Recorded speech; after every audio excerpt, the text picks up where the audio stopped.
ہم کہتے ہیں کہ ہم ماننے والے ہیں غریب نواز کے، ہم غوث و خواجہ کے غلام ہیں، ان کے دیوانے ہیں۔ ذرا اپنی زندگی کا جائزہ لیں اور ان کے پھر ان آقاؤں کے فرمودات کو ملاحظہ کریں کہ کیا ہم ان کے نقش قدم پر چل رہے ہیں، کیا ان کے فرمان کی ہم پیروی کر رہے ہیں۔ کیا فرمایا غریب نواز نے نماز کے بارے میں؟ نمازی بن جاؤ، نمازی بن جاؤ، نماز نہ ترک کرو، نماز تمہاری زندگی کا اثاثہ ہے، نماز نہ چھوڑنا یہ تمہاری پہچان ہے، مومن کی معراج ہے۔ غریب نواز فرماتے ہیں کہ نماز مومن کی معراج ہے، اور ایک مومن جب نماز کی حالت میں ہوتا ہے تو وہ اللہ رب العزت کی بارگاہ میں راز کی باتیں پیش کیا کرتا ہے، راز و نیاز کی باتیں ہوتی ہیں اللہ تعالیٰ سے نماز کی حالت میں، اور یہ راز بندہ اللہ کی بارگاہ میں اسی وقت پیش کر سکتا ہے جب اللہ کا قرب حاصل ہوگا، اور اللہ کا قرب اسی وقت حاصل ہوگا جب بندہ نماز میں داخل ہوگا۔ تو آپ نمازی بن جاؤ، 5 وقت آپ نماز پڑھو گے تو 5 وقت اللہ کا قرب حاصل ہوگا، اور 5 وقت اللہ سے راز و نیاز کی باتیں ہوں گی۔ تو ذرا سوچیں کہ آپ کی زندگی میں کتنی بہاریں آئیں گی۔ اسی طرح غریب نواز رحمت اللہ تعالیٰ علیہ نے فرمایا کہ نماز بھی پڑھو اور نماز کا حق بھی ادا کرو، نماز پڑھو، نماز کا حق بھی ادا کرو، جیسے تیسے نماز نہ پڑھو، بلکہ نماز یوں پڑھو، حدیث پاک میں آیا نا کہ نماز ایسی ہو کہ گویا کہ تم اللہ تعالیٰ کو دیکھ رہے ہو۔ اگر یہ کیفیت نہ بن سکے تو کم از کم یہ کیفیت تو ضرور ہو کہ رب تمہیں دیکھ رہا ہے۔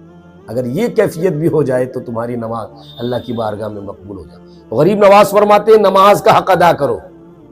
فرشتے نماز لے کر اللہ کی بارگاہ میں حاضر ہوتے ہیں، اور جب جاتے ہیں آسمان پر لے کر تو بعض لوگوں کی نمازیں ایسی ہوتی ہیں کہ آسمان کے دروازے بند کر دیے جاتے ہیں، اور وہاں سے وہ فرشتے لوٹ آتے ہیں۔ اللہ تعالیٰ فرماتا ہے لے جاؤ اس کی نماز، اس کے منہ پر مار دو، اس نے نماز کا حق ادا نہیں کیا۔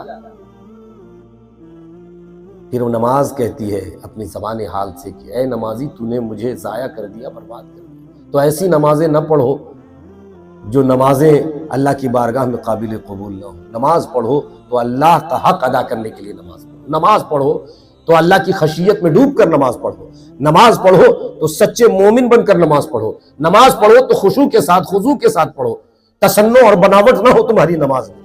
نماز پڑھو تو اللہ کے حضور اس طرح حاضر ہو کے نماز پڑھو کہ دنیا سے بے نیاز ہو جاؤ، پھر دیکھو رب کائنات کا فضل تم پر کیسا ہوتا ہے اور تمہاری دنیا اور آخرت کیسے سنور جاتی ہے۔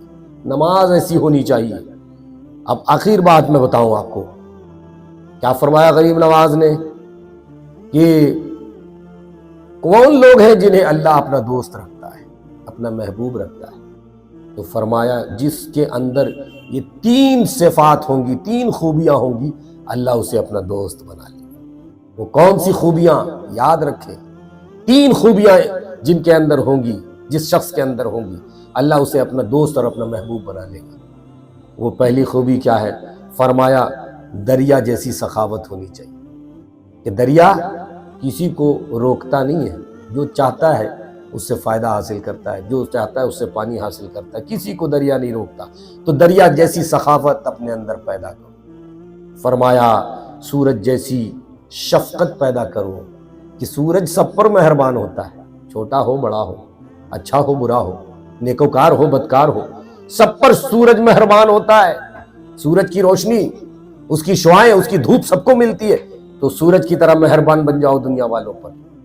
اور پھر فرمایا زمین کی طرح نرم، عاجزی اور انکساری والے بن جاؤ، کہ جیسے زمین سب کے لیے بچھی ہوئی ہے، جیسا بھی ہو سب کے لیے زمین بچھی ہوئی ہے، تم زمین کی طرح عاجزی اور انکساری اپنے اندر، اخلاص اپنے اندر پیدا کر لو۔